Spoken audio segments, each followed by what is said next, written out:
Sauli ajendaga agiye i Damasiko, agiye kurenganya no kwica ubwoko bw'Imana.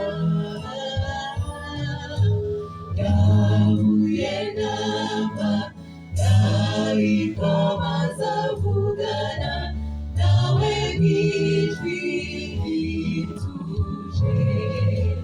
Sawuli, Sawuli, unteganyiriza iki koko Sawuli? Maze abaza marayika, urinde mwami nkakwizera? Marayika ati ni jyewe uwo urenganya.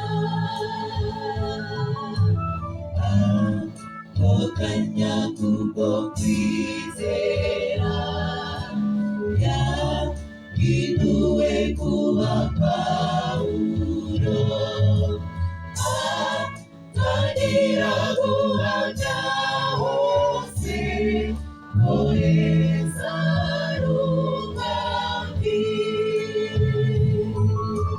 Dawidi amaze gusambana yageretseho no kwica, kandi we yari umwami w'ibicishijwe amavuta.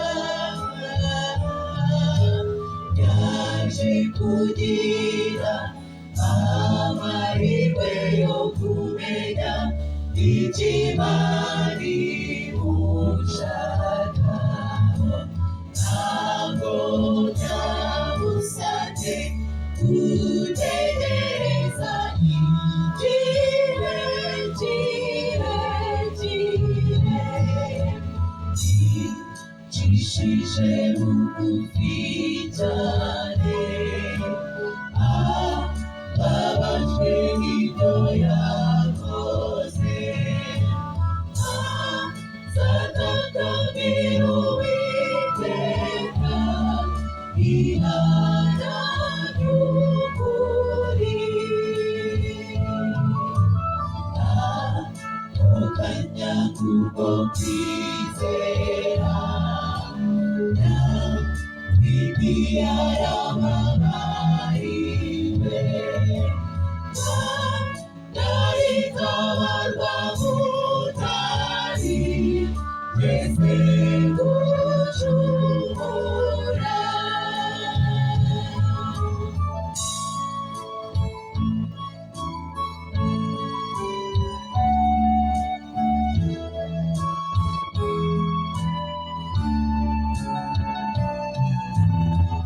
Ibisaba iminsi myinshi, amezi cyangwa imyaka myinshi, guhindura amateka yawe akaba meza. Byose bishoboka guterwa n'amahitamo ushobora kugira. None ihumbi ry'Uwiteka ntiwinangira umutima. Girana ayo mahirwe, iryo jwi rikwigira, akubire iteka Yesu, umubwire byose. Ako kanya kubwo kwizera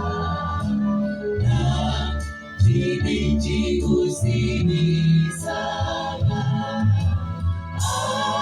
ndaguhindurira uwiteka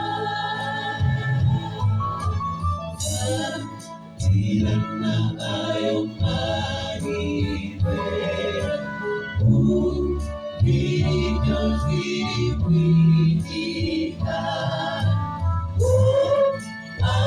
akuwiteka Yesu umubwire byose ako kanya kubwo kwizera nta kindi kigusibiye